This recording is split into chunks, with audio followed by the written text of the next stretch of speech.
What's up, everybody? This is Joseph R. Wheeler, the third artist founder and the president of the Honest Con Foundation. What do you want to call this?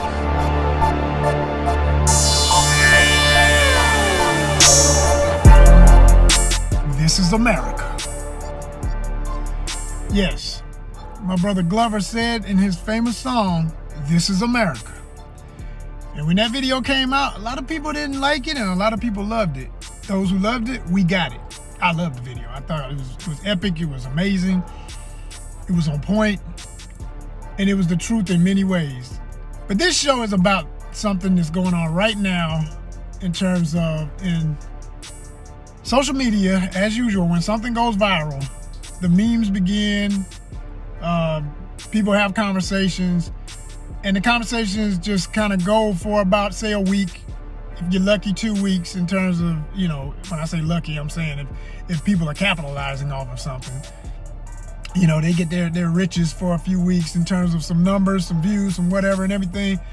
And to be quite frank with y'all, I said, well, what the hell?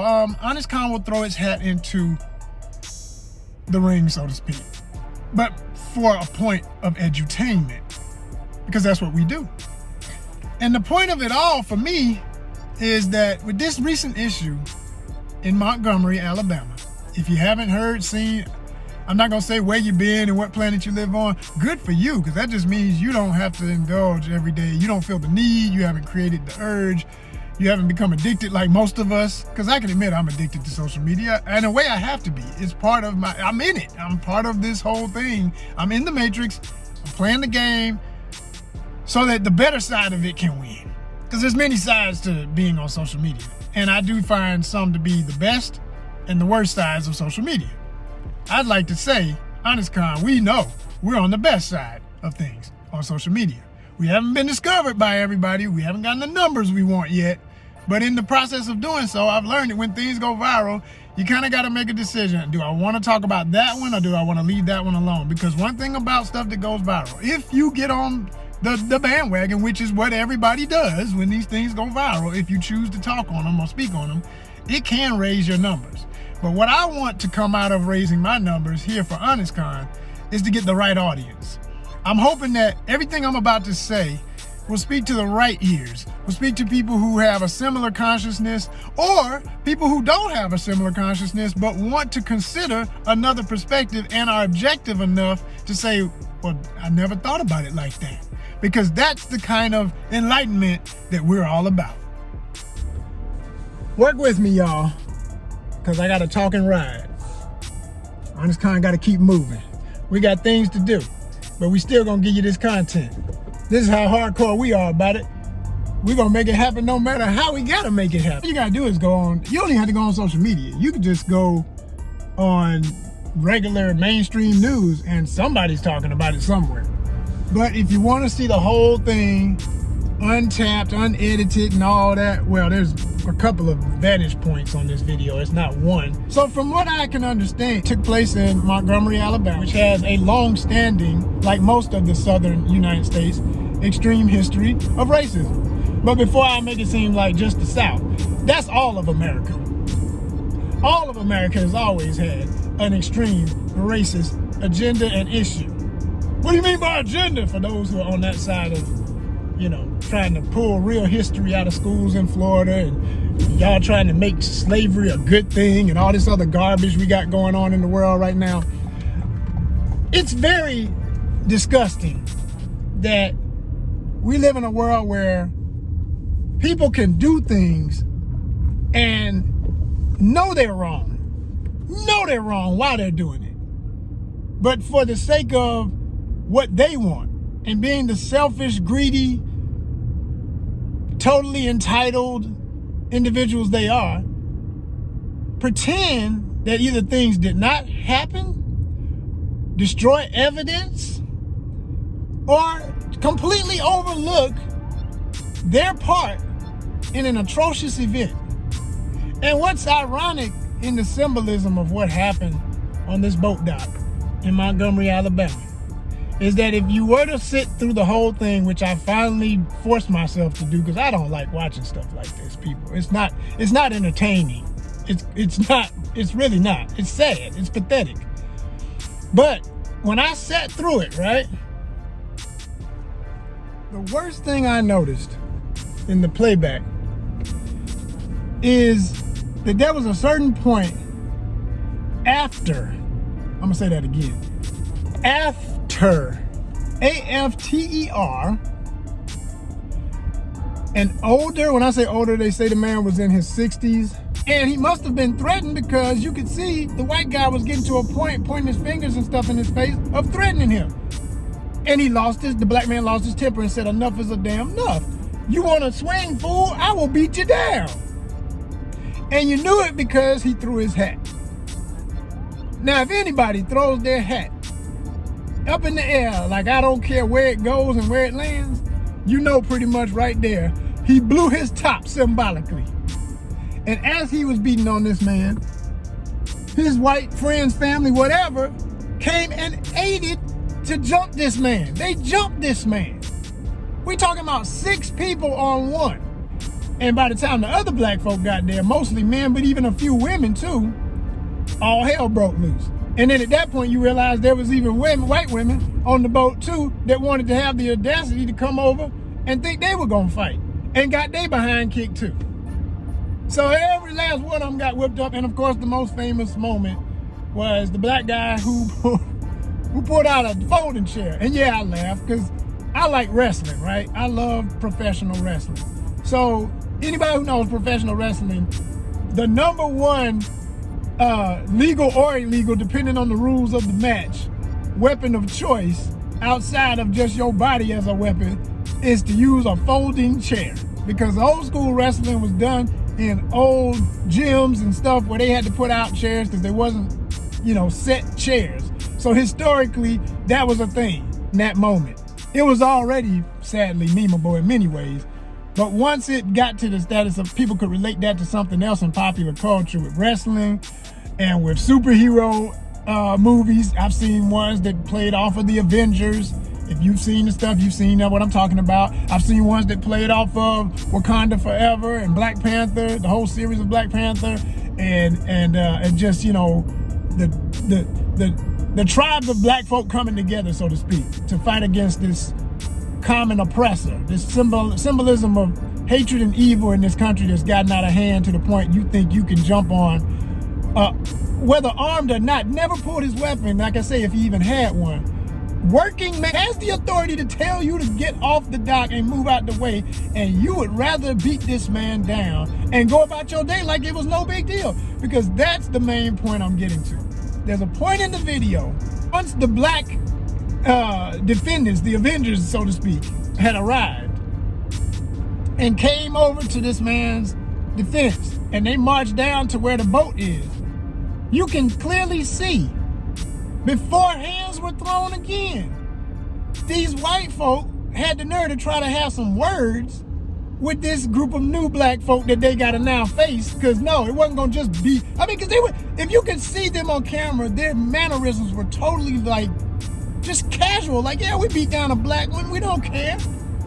He ain't no human to me, I don't care. I beat him like I beat anything. He ain't nothing.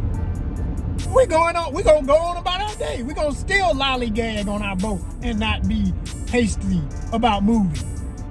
But there were a couple of words exchanged, and you saw one of the big black dudes shake his head like hell no and started swinging on him. And then that was it. Everybody opened up the can of whoop ass, and the rest is history. But the things that irk me the most about all of it, because let me say this. As a black man from the South and in America, grew up in Atlanta, Georgia, have been to other states. I've been to Alabama. I've been to other states in the South. I've been to New York. I lived in New York for a year. I've been to out West. I've been to LA more times than I can count now.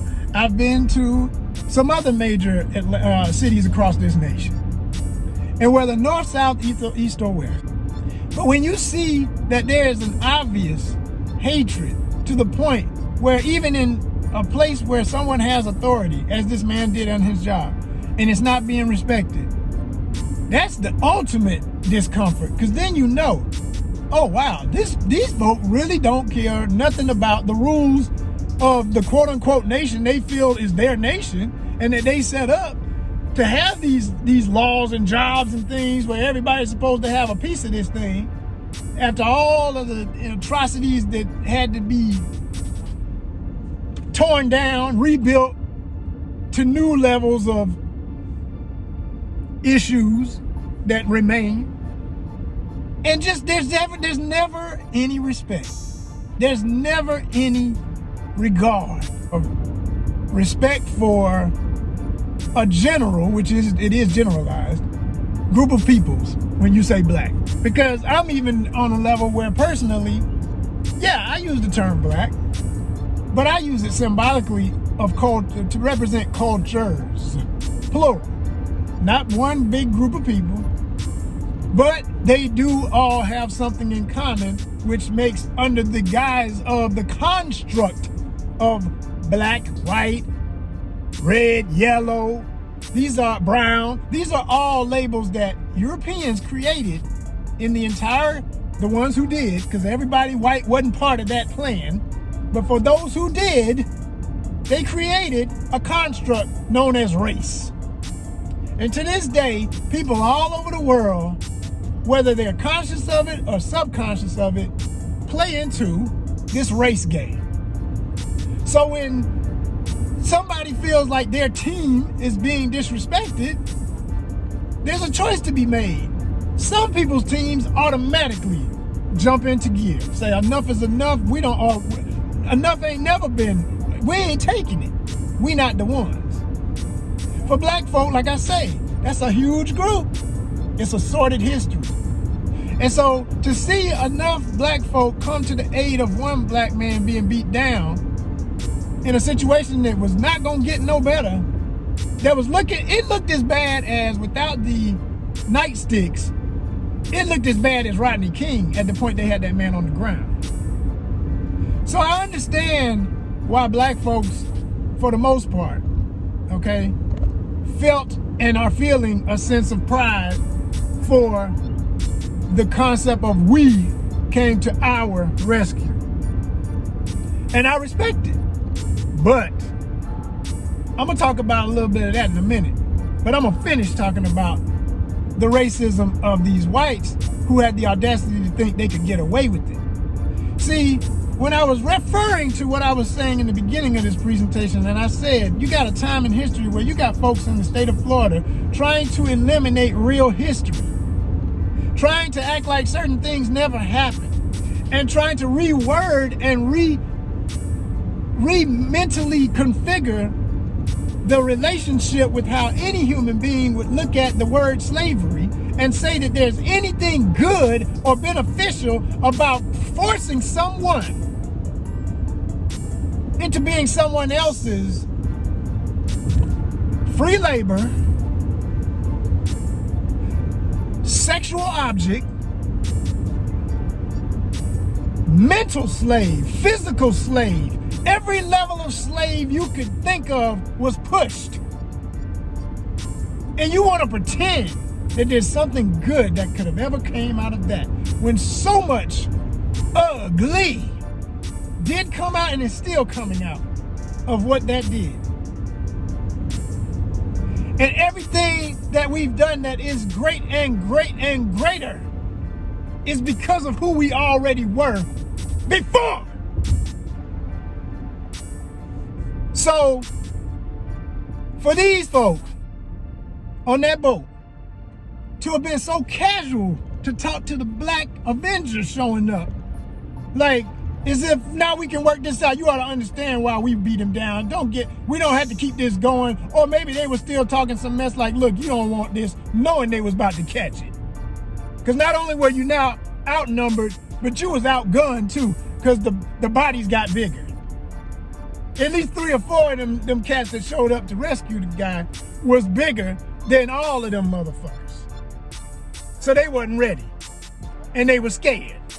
But it's amazing how in your fear, after you've done the sin, after you've committed the crime, after you know you was dead ass wrong, now you want to beg forgiveness we ain't even talking.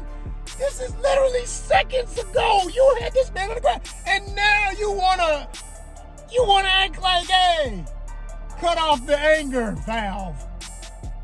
Because we're white privileged and you ought to know better. You can't beat us up, but we can beat you up. Are you crazy out your goddamn mind? Yes, you are. Those like you are. And that's why black folk and anyone who supports black folk, white, black, brown, yellow, all the races that are true woke. That's the other word we're not gonna play with over here. Not gonna let y'all keep playing with woke. I said true woke. We're gonna put a T on it from here on, y'all, so that we can differentiate what they've scarred and discredited. Because woke in black communities, plural, and in many other communities who used it in the way that we've used it, okay, was always understood to be an awareness about everything, which requires you to know and always be studying more and more about real history, because history is never ending in its story. I have a phrase that I use, and we use it here at Honest Con. I say, research, realize, revise. And if you're wise enough to understand how history really works, you're constantly researching, realizing, and revising. But you only revise based on facts, not lies, not restructured to fit some sick, sad agenda, not politicizing things that were never political, because that's the whole damn point of when black folk was saying woke, was that we saw the trickery in false politics. We saw the madness in some politics and how things go. And we said, I ain't falling for your stuff. Stay woke. So because I see it more and more. You do it long enough, even the young folk will believe you. You keep saying that, this is one way and this is another way. And it's like, whoa. Were you even there when that happened? Did you even see when it happened? No, but, I just know that everybody who's always mad, they don't have what we have and what I want, and they're not, maybe they don't have the money I want, they don't have the lifestyle I want, so they must not know what they're talking about. No, facts are facts, it don't matter who it's coming from. Facts are facts, it does not matter who it's coming from. So, like I said, you can look back at the video and see the facts. And I know over time, if you let the current state of dismiss all history, rewrite everything, destroy the truth, continue, we're gonna get to a point where, man, this happened days ago. It'll be months later, and it'll be a whole nother story. And there'll be people believing the new story that's false.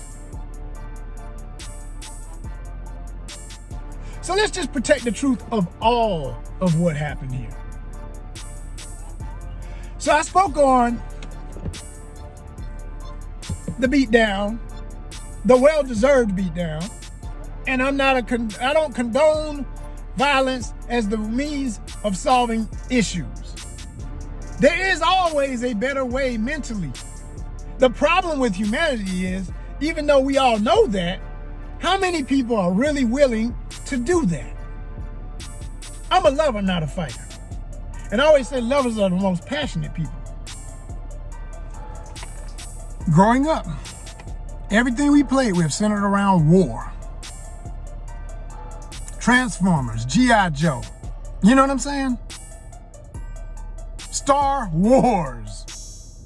It is what it is, y'all. But I love science fiction, and I can understand and differentiate fantasy versus reality. The problem is when everybody didn't have the same upbringing I did. Everybody didn't get the love that I did and that I still get. Everybody didn't have two-parent homes. Everybody didn't have that, especially because of the oppression and the breakdown of family unit that was created in slavery.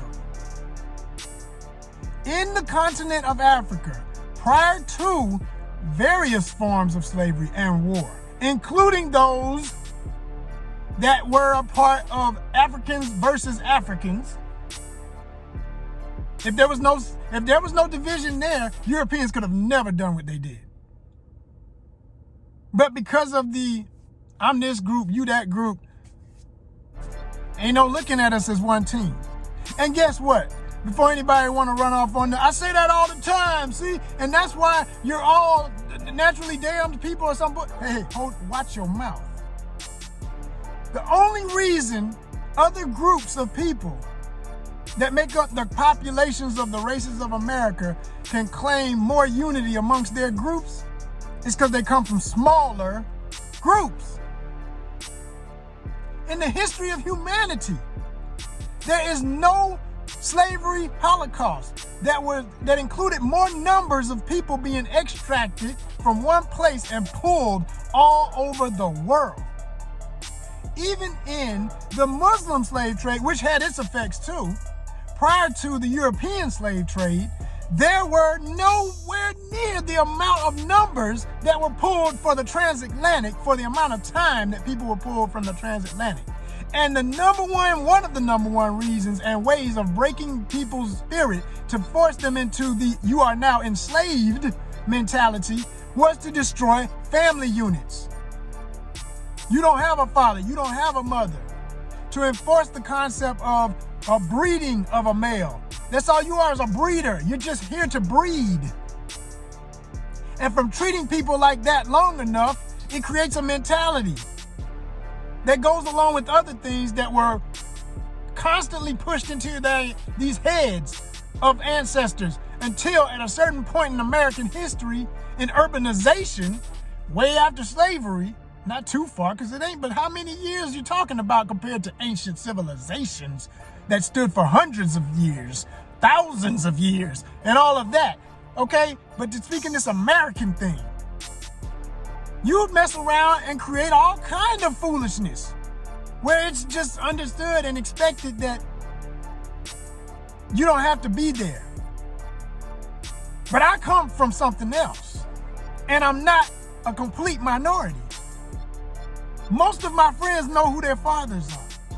Most of my friends had fathers, still have fathers. Don't give us that myth that we don't have dads. Don't give us that myth that we all don't know who the hell we are. But for those who don't and who struggle with that, the results are real. Because you're going to struggle with stuff even when you do have those elements. But how much worse can things get? Worse enough to where entire cities and urban districts where mostly blacks, labeled blacks, populate. We got all kind of crime against each other. We've got homicide against each other. No different from anybody else. Whites kill whites, look at the numbers. Asians kill Asians, look at the numbers. People kill each other. But the difference is you're dealing with first a genetic pool of way more and a longer history of separation and breakdown. That's number one for understanding the problem. Number two, because of that, what irks me when I see all this "we all unified" garbage, I'm like, hold up. Take the isolated incident and celebrate the saving of this man, and thank goodness didn't nobody have to die. But at the same time, consider this. And notice I just said, I'm glad nobody had to die. But what's really disgusting about the way systematic racism has worked in this country, until someone dies, the ultimate enemy, the heinous, the belly of that mentality that was willing to beat that man down by 6 white folk for just doing his job, the mentality that would do that and be passe and go back to their boat like nothing had happened, it ought to be all right. No need to keep this fight going. What y'all mad about? The mentality that would do that is the same mentality that keeps everybody at each other's throats instead of realizing we are humanity. Because not all white folk are like that. Not all black folk want to have a reason to have to get like that. And the worst part is, the ones who think like that, the whites who think like that, if there had been guns involved, I hate to say, they probably would have killed that man. Because on their scoreboard, those who are like that want to kill, then sort things out. And the only thing they seem to respect is more death. When they want to control somebody and they can't control them mentally, they always want to kill them.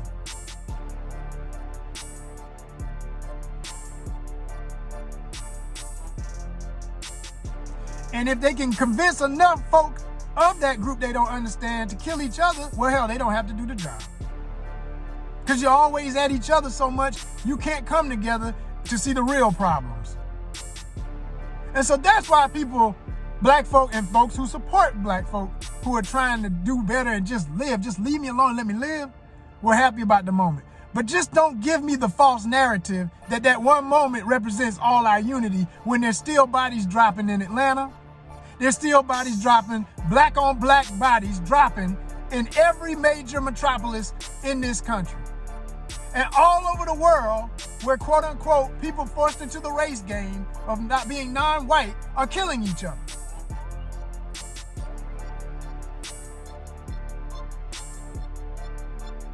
And creating all kinds of reasons and all kind of really disturbing psychological issues as to why it can continue, and we don't come to each other's rescue the same way that men came to that man's rescue.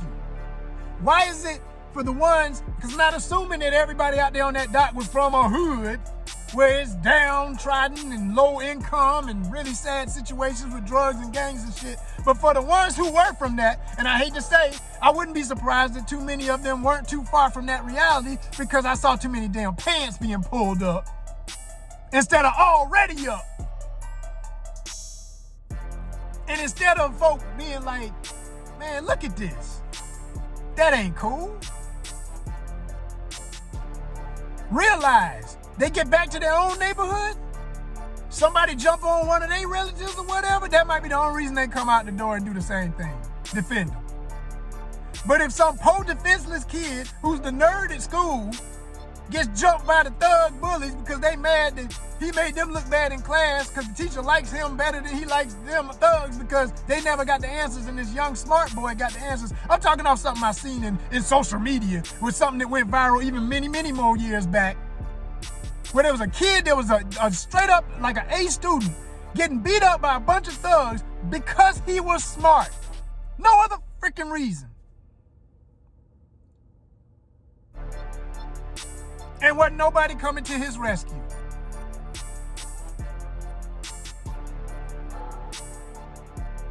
Where's the Avengers for that? Daily, not every now and then, to the point where it don't have to be no memes. It ain't got to be all over social media. Just justice is served, and there's an established new mentality that you do not jump on the best of us. Yeah, we got to work on you.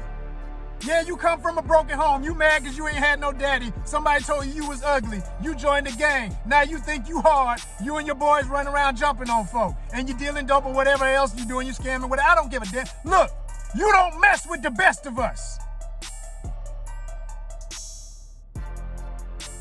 Where's that team?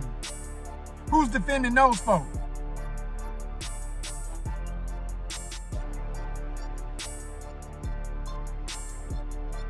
I survived high school in the 90s.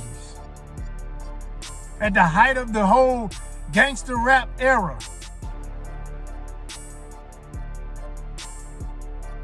So much so that I went from, in middle school, always being a smart kid, never became no dummy, but being a smart kid who saw the ills in what was going on because of the way I'd been raised with some parts of the musical genre of hip hop. Not all of it, because I love hip hop. The cultures. See, this is why I say it's plural. You can't give it one culture because there's too many parts of it. I spent my money on cassettes. I spent my money on VHS. I spent my money, and I lived in the suburbs. There was a narrative going on when I was growing up. Only white kids have the money to really buy CDs. Black kids buy the bootleg and all this. What are you talking about? Maybe in the most downtrodden parts in the hardest cities of the country. But in Atlanta, GA, we went to Turtle Records. When it became Blockbuster, we went to Blockbuster. We went to Tower Records. We bought the shit. We partied to the madness. We succumbed to the peer pressure. Because nerd rap, blurred rap didn't exist. And quite frankly, it barely still doesn't exist. It ain't a genre yet. Ain't nobody supporting what we all, it's like everybody love Marvel movies, DC movies, and the cool stuff like that. And you got a few rappers that had stuff like that in their raps. Over the years, there've been a few. You had the subtleties of it with Tribe Called Quest. You had the subtleties of it with the Beastie Boys as they changed. Because when they first came out, that was a whole nother story. But when they became who they really were, hey, we're nerds. Oh, it was cool. Suddenly the thugs want to be nerds. The bad hot girls want to be nerds. But see, there's a problem with that. Because you ain't real nerd. Well, I never liked the term nerd, by the way. Let's just be smart. Because nerd is that's some 50s, that's white folks culture, quite frankly, if you know the history of it. It's white Americana. You're an oddball, you're the this, that, and the other. Black folk adopted that shit, okay? I'll take blurred over nerd just because at least we put the B in it for the race game. And we're in the Matrix, we're playing this game, right? We're playing this game. But black folk being cool into school, studying and knowing things, into comic books, into science fiction, fantasy, and all these other things, anything creative, you was an oddball, because I lived it proudly. I was the outcast. You know what I'm saying? When Outkast came out, I loved that group, because I could see through all of their, but we still street, we still hood. Big Boy's still doing his thing with that to this day. I'm still street though, I'm still hood. Respect me. I know what you really are. I ran with cats like you. Not hard, because that wasn't well, I'll take that back. Some of my boys, yeah. But they wasn't D-boys, right? They just lived in areas where that stuff was going on, but they wasn't D-boys. They didn't get caught up in the fix. You were in a different situation. The demographic was a little different. I went to Mays High. Y'all was at Tri-Cities. I know what Atlanta used to be. Mays now, you may as well be saying the same thing from what I hear. But I'm talking about what it used to be. And we had our thugs at Mays and all that too. But Mays was known for black excellence before there was a hashtag, baby. Everybody know it. If you from real Atlanta, you know what it was. We was proud to be the creme de la goddamn creme. We were honoring the legacy of an educator. Benjamin Elijah Mays from South Carolina, president of Morehouse College, head of the Atlanta Board of Education. But if you were in some of these other areas, you succumbed to some of the stuff. You had to assimilate to the thuggisms just to survive. And quite frankly, when I see it manifest in all my people that come from my time, I know why they are what they are. This is how you get your Killer Mike. What's up, Mike? I don't know you, but I feel like I know you because we the same age, homie. You Doug, I'm Maze. What's good? And it's love. It's love. You feel me? Not the rivalry. I'm just saying. I know.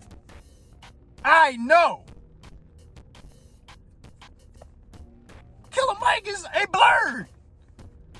But he had to put on some thugs to survive what he was around. You look at that, listen to his new album. I get it. I understand. Hell of an album. It don't reflect all of my story, like I say, for the cultures. I dip in and dip out where I fit. But I love it all in different ways because my story is different. My experience is different. But enough of it is enough to understand where everything is coming from. So I hear you, and I get it. And I have researched, I have realized, and I'm constantly revising. So even though all this might end up looking like this dude went crazy for an hour and just went on a tangent, the smartest of y'all gonna get what the hell I was saying. And the right folk that I want to hear me are gonna hear me. And that's all I made this for. Because I didn't even want to really talk about this thing. But I'm sick and tired of waking up every morning lately and seeing nothing but all these out of context relating this incident to so much more. When these bigger problems are not going to be solved by one ass kicking on a damn boat dock. And I hope that black man who was defending himself don't lose his job. Let's keep an eye on that.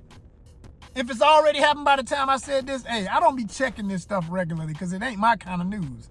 But I wouldn't be surprised because that's unfortunately the racism of America. You defend yourself, but you was working, you made our company look bad, you let go. I bet you that might happen. And if it doesn't, let's just say the bottom line is we know it could. And that's disgusting. I'm saying let's stop pretending we are all one. We ain't one, but that's okay. The best thing we can do as black under that label is see the differences, get clear on what the boundaries are amongst us, just like you set boundaries in any type of relationship. In your family, in your intimate life, with your children, with whatever you got going on in life, at your job, you set boundaries. So amongst each other, we need to set some boundaries and get clear. Look, man, when these things happen, this does not represent all black people. This does not represent our freedom. This didn't change a damn thing overnight with the oppression still going on. This didn't end black on black violence. And until y'all ready to act like that famous scene in the end of that, to me it was one of the best scenes he ever did in any of his movies, because I'm not the biggest fan of that level of his stuff. But when Tyler Perry was doing his stuff with the Medea type movies, but it was not, Medea was in it, the character, which I never liked that character, but I liked that one movie where it was Idris Elba and my girl Gabrielle Union, and he was trying to save the three little daddy's girls or whatever, yeah. And at the end, the drug dealer, they got fed up with how he was trying to ruin this man's life and destroy his family and take his kids away with the girlfriend of the drug dealer who used to be with Idris's character, but Idris got his head on right and was being a legit dude with a nice job, trying to survive, wasn't making much money, but trying to survive, and ran the limo thing and met Gabrielle. You remember the movie. If you ain't seen it, look it up, you know. But at the very end, the community came out there and whooped that drug dealer's ass. I love that scene. Because that was the real. We gonna stop pretending that this, just because we let it be the narrative in some communities, that the drug dealers were our heroes. Because the civil rights folks just got their ass whipped and went to jail, so the drug dealers was hard. They would carry a gun, and they'll kill you if you mess with their money and stuff. Yeah, but they kill who? You! Well, every now and then, man, they get into it with the cops. Yeah, okay, and what happened to the ones who shot the cops? I'm not saying cops ain't corrupt sometimes. That ain't the point of this, fool. I know real history. The point of this is, once the drugs were in the damn community, they were meant to destroy you, and they did. They were meant to do the same thing that selling folk between plantations did. Destroy the families. But in the end of that movie, at least there was one grand ass whooping to represent what ought to be going on, to clean up the bullshit. But y'all ain't gonna ever get there. Because after what happened in hip-hop, when it got destroyed, and the whole rap versus hip-hop, and the fact that rap mostly took over, the corporatization and every damn thing, you can't do certain things because of all this gang culture. You can't enjoy life so much just because of all this freaking gang culture and keeping this shit going. And it's to the point where folk are defending this as if it's our legit, like this is who we were already. We just reordered it. Bullshit! It's out of context. Ancient African tribalism might have some similarities in why people beef, but that shit ain't the same as imposed, on purpose, government orchestrated infusion. It's on record. I ain't telling nothing new. Don't pretend like you ain't never heard it. And if you ain't, you need to do some research, realize, and revise. Crips and Bloods were born because of drugs. What you think Snowfall, the whole damn show, is about? Y'all get so caught up in the drama of who so-and-so fought with so-and-so and they shot. See, black folk always get caught up in the fight. Why is there a fight to begin with? Why does this story even exist? What was going on in Central America? How was that war being funded by crack cocaine? There's a whole documentary about the formation of the Bloods and the Crips. It's still on Netflix, I think. Made by Brother Bone from the Bloods. He did a video. He's got it out there. It's out there for you. And before you think, oh, he got a red hat, he must be repping. Look, I ain't about none of that. None of that. I got people who respect me in that life because they know I know the truth. And just like I was talking about military folk before, they respect me the same because they understand you know the real deal about why it all is so twisted. So they respect me. But it's sad. And they know it. The real ones know it. And they don't want people to keep going down that path. Real OGs don't push kids into that life. Real OGs wish they had never went into that life. Real veterans of wars wish they never had went to war.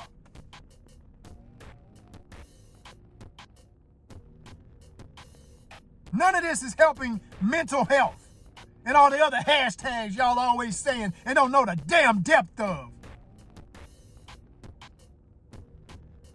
It's time to get real, y'all. Stop playing with it. I ain't heard one person say nothing close to what I'm talking about. Y'all around here having celebrations about a damn fight on a freaking butt. Man, look. Acknowledge the moment and move on. But focus on what really needs to happen. Enough said.